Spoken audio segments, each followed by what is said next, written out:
Hey, Nittany Nation, thanks for joining. I would say us, but just going to be me tonight, bringing you some Penn State news and thoughts and what's going on with Penn State with 11 days until the season kicks off against Nevada. So, kind of a lot in the news right now. Penn State got a big recruit. Josh Pate's in town to do interviews with James Franklin. We got a clip of that we can show you. And we got a new hater out there in the world for us to watch too. So, big news of the day is Josh Pate flew into State College today. Watch practice and also catch up with Coach Franklin and Drew Aller. Haven't seen the Drew Aller interview yet, but I have seen some of the James Franklin interview. Um, Always cool to hear Coach Franklin talk. We did get a clip shared with us before the show. So take a look at that here in a few minutes. Big recruit that was signed was a cornerback from Pittsburgh, the best in PA, stay in PA, as we know. Yeah, so with that, let's get started. I'm going to start here with the clip of James Franklin talking to Josh Pate that I found on Twitter and was really interesting. Penn State job, you knew what came with it. When you decided to be the quarterback at Penn State, this is what comes with it. You don't fill up a 107,000 seat stadium with normal people. Fans is short for fanatics, right? Like you drove around this town. Where do they all come from? Right? So that's what comes with it. Yeah, and obviously Coach Franklin here is talking about the expectations placed on not just the program, not just him, not just Drew Aller, just everything in total. Expectations are sky high this year, and it's time to live up to them. So let's continue to watch this interview here. Job, you knew what came with it. When you decided to be the quarterback at Penn State, this is what comes with it. You don't fill up a 107,000 seat stadium with normal people. Fans is short for fanatics, right? Like you drove around this town. Where do they all come from? Right? So that's what comes with it. And we embrace that. The best part about all of it, we're in total control. Right. We're in total control to change the narrative. But I love that, like, these are the conversations we're in. That's why I came to Penn State. James Franklin. Yeah, I just like how you can see the passion coming out, Coach Franklin, in this interview. He knows the expectations are there. He knows it's kind of now or never. Just to see him get fired up, he knows the fans want it. He knows the talk from outside. Can you win a big game? The narrative, like he's talked about it. They are in control to change the narrative, and it's all in front of them. You have the three easy games to start off the season with Nevada, FIU, and Villanova, and you're right in after that bye week. You're right into it with Oregon. That's the first step to change the narrative of this program, which is James Franklin can't win the big game. They can beat all the teams they're supposed to beat. The Indiana, Illinois, Washington, Boise, SMU. Like, this program is really good at beating the teams they're supposed to beat, but they haven't taken that next step and beat somebody that's more talented than them.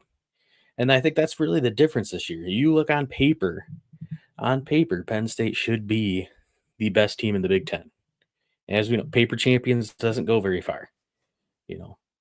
We all know this, but on paper, Penn State should be the best team in the Big Ten.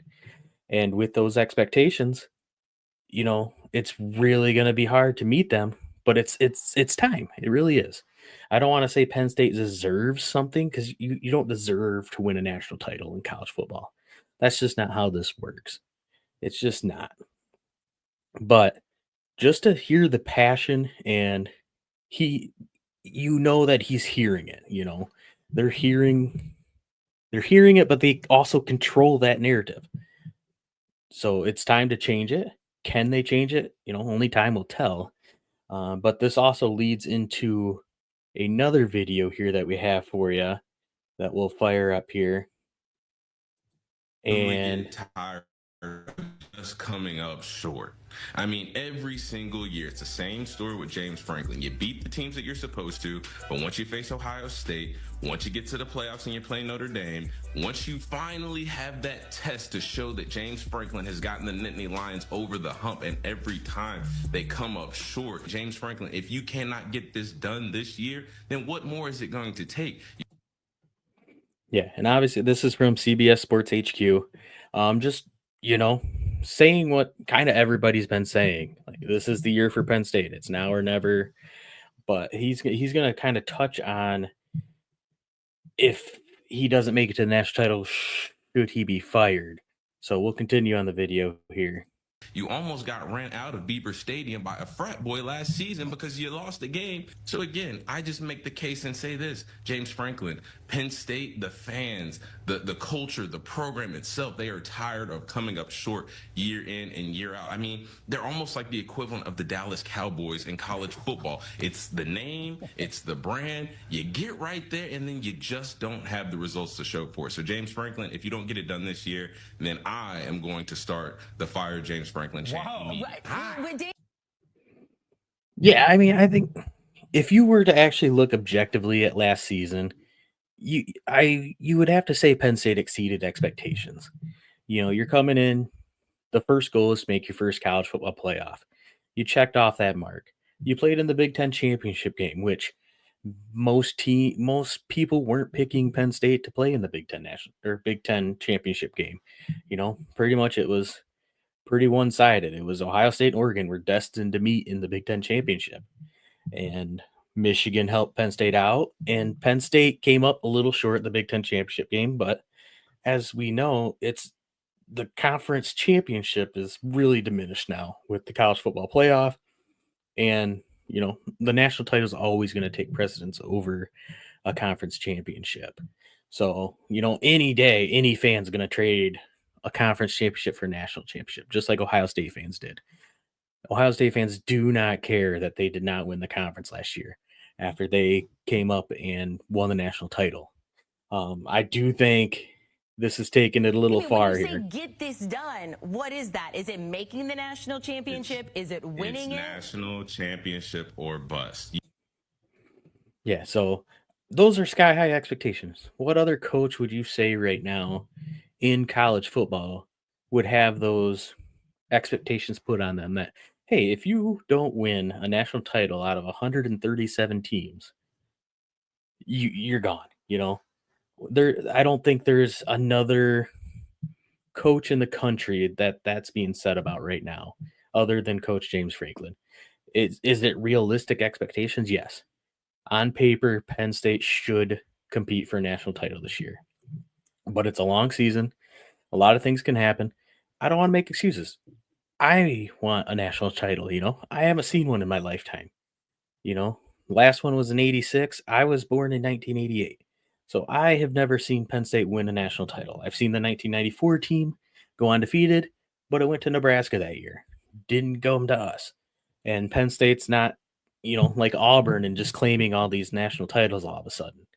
Will they? Maybe. That's a different talk for a different day. But just to put those kind of expectations on a coach, like nobody's out there saying, hey, if Kirby Smart doesn't win a national title this year, he's going to be fired at Georgia. Nobody's saying that about Kalen DeBoer or Dan Lanning or, Dabo Sweeney. It's not being talked about. The top coaches, especially Ryan Day, now that he got one last year, there's not another coach in the country that I've heard the talk about where, hey, if you don't win a national title this year, which super elusive. There's 3 guys right now that have one that are active coaches. It's Dabo, it's Ryan Day, and Kirby Smart. That's it. That's the list. With Saban gone, whoever's coaching LC, Les Miles, Ed Orgeron, all those guys are gone. And Jim Harbaugh, he's not coming back. It is so hard to win a national championship that I don't think you can put somebody's job on the line if they don't win a national title. Will it be a disappointment if they go out and lose in the national championship game? Yes. Anything short of a national title will be a disappointment, but it's not like you didn't live up to expectations, if that makes sense. You can't put, natty or bust on a coach you can put it on a team and be disappointed, but I don't think you put it on a coach and call for his job. I just don't think that's something you can do. It's unrealistic, and I didn't know Damian Harris was it. This is my first introduction to Damian Harris doing college football takes, and off on the wrong foot with me. I'm a nobody, but off on the wrong foot with me. It's just unrealistic to put that on any coach in college football. Um, Moving on, I did catch a Mel Kiper clip of Drew Aller and kind of what they are, how hard it is to project what he is and what he isn't. So let's start this clip here and kind of get what the talent evaluators in the NFL are thinking He's about big, QB. he's smart, he's tough, he's strong, he's competitive. He sees the entire field, he goes through his progressions quickly, and my goodness, he has an easy stroke and a ton of energy on the football. I love his throwing motion. Oh, I love his throwing motion. he's central casting with so many elements of the position, but he's one of the most complex quarterback evaluations I can remember. And Yeah. So, I mean, I think we can all agree. Everybody looks at Drew Aller and thinks, why can't he be? Why can't he be? I'm going to unpause this because that's not a good look for McShay there. But why can't Drew Aller be better? Why can't he be the best quarterback in college football? He has all the physical traits you look for in a quarterback: the arm strength, the ability to move in the pocket, and he showed some running ability. He has the arm strength and arm talent to make any throw out there. But where is it in the big games? And why hasn't it been there in the big games? So let's continue watching. They dive into that a little bit more here.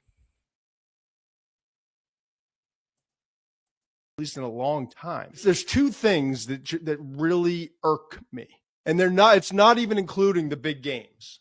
Okay, I'm talking about the traits. Like I'm talking about what I see on tape. The agility is concerning because he gets away with it with all those things we just talked about: the instincts, the feel, the toughness, the competitive, all those things. I just don't know against NFL pass rushers, and maybe that's part of why in big games happen against talented teams. Talented teams typically have dudes up front defensively who are running 4.5, 4.6. 4.7 at the worst, at 250, 260 pounds. Is it the wide receivers? And that's the question, we've been asking since Drew Aller became QB1. Even at the tail end there of, Sean Clifford. Parker Washington was the last wide receiver one we had. Now, Tyler Warren, it's different. It's tight end. It just doesn't open the field up the same way as an elite wide receiver. And one thing I really, got from this Todd McShay talking here is, he said it wasn't about the big games, but then went back to, the big games are against the biggest talent. And at some point, you got to show it against the big talent. Is that why he struggles in the big games? Or is it the wide receiver? So they touch a little bit more on that here. Or is it because they know he is so much more effective throwing kind of middle field, in breaking where he's looking at it, comebacks, receivers open, guys where he can see the jersey number in front of him. I don't remember a single quarterback I've ever evaluated that's at this level where we're talking about potentially first round, where I'm like, there's some kind of visualization problem. And I don't know if that's the stem or the root of it, but there's something with receivers that are moving away from him. Post corners, rolled outs, flares out of the backfield. Like little outlet dump offs. Maybe he just wasn't comfortable. Maybe the receivers weren't where. We're going to find out, though. So this is an important year for Aller. Listen, he is. Yeah, so I mean, basically, it all comes down to this year for Drew Aller. Does he live up to expectations? Can he prove all the doubters wrong? Can he prove to not only himself, to Penn State, to the fans, can he prove that he is that guy? Is he a quarterback? Is he a first round talent? He has all the capabilities to be number one overall pick. You can see that ceiling for him, as the number one pick overall, which never happens at Penn State. If he can just put it together, he did touch on some things that I agree with. Like, you don't see Drew hitting outside the numbers consistently. That's where he seems to be his most inaccurate. You watch games when they're doing the out routes, or if he gets off, around the edge and he's rolling out, those are usually his most inaccurate throws. He's very comfortable inside the hashes, just like Todd McShay said. He's very comfortable throwing seams, seeing the receiver, not really great at leading the receiver all the time. Yes, he does lead the receiver. He's good. He's a good quarterback. But one of the big plays in that Notre Dame game was, like he mentioned, struggles with the flare outs from the running backs. He left that ball a little short to Nick Singleton against Notre Dame. Should Nick have caught it? Yes. But at the same time, he could make that throw a lot easier for Nick if he leads him a little bit. So Nick's not running full speed, reaching back for the ball, trying to make that play. So that's the next development for Drew, is can he make every throw, even though he's got the ability and the talent to, can he actually make them on Saturdays, which will lead to him making them on Sundays and being a quarterback in the NFL. And I mean, that's the biggest question of this season is, can Drew Aller take the next step and lead Penn State to where they're expected to go? It's natty or bust, as they all say, but those are the actual expectations of this team. Just like it was for Ohio State last year, just like it was for Michigan the year before that, just like it was for Georgia. Like, the teams that are winning national titles are the ones with the expectations to win the national title that year. It's not a big surprise, Nobody was surprised that Ohio State won it last year after they went on the big NIL spree and brought a bunch of guys in and back and retained a bunch of guys. Same thing with Michigan. Michigan brought in some transfers, kept guys just like Penn State's doing. I mean, it's the new blueprint right now, is keep your veterans, plug your holes with the transfer portal, be a veteran-led team with a ton of experience, and it's worked the last 2 years. And Penn State's just following the new blueprint. It was, go get the new transfer quarterback, or, that's always like the buzzworthy thing to do is, hey, who's got the new fancy toy at quarterback? But if we're really looking at it, even going back to Georgia, it's all about keeping your talent. With NIL, you retain the talent, bring in wide receivers or wherever your hole is, fill it, and make a deep run. It's what college football is right now. It's all about peaks, valleys. You win. Everybody's copying each other. Whatever's working, you copy what's working, essentially. And that's what I don't want to say Penn State's copying, but they're following the blueprint of the last two national title winners in Michigan and Ohio State, besides the sign stealing. But that was last episode that we touched on that. But if you look at Ohio State, everything is so similar that it's crazy. Ohio State last year starts off with 3 nondescript games. Penn State starts off 3 nondescript games this year, bringing back a ton of talent. Expectations are set for a reason, and that's why everybody's talking about Penn State and how it's a natty or bust season. It's a great place to be as a Penn State fan. It's something we're not used to, and I don't know if we know how to handle these kind of expectations. We've never been put into a situation where, hey, you're a national title favorite, essentially. And I, for one, am thrilled with it. I love being in this area, but our fan base doesn't know how to handle this. We really don't. From my experience with Penn State fandom, Penn State has never had the reason to be, puff your chest out, we're the best team. And this is the first team in I don't know how long that you can actually say that. Getting back to now, transition over to recruiting to finish the show. Penn State and James Franklin did land a top 100 commit in the 2027 class. They landed a corner out of Pittsburgh, so the best in PA stay in PA. Standout Gabe Jenkins, which actually moves Penn State into the number one position in the 2027 recruiting class, which, as we all know, we've been there before when it comes down to this. Just a couple years ago, we were number one for a little bit in the recruiting rankings. And let's face it, Penn State's not the type of team that's going to stay top 3 or 5 in the recruiting. That's just not, it's hard to get a kid to come to State College, no matter how much money you're throwing at him or not throwing at him, or how much he loves James Franklin or loves Penn State. It's hard to get people to State College because it's in the middle of nowhere. It's 2 hours from anything that resembles a normal city. So looking at the recruiting class, it brings Penn State up to 4 commits, possibly 2 of them looking at 5-star status. You got Keemon Spell, running back out of McKeesport.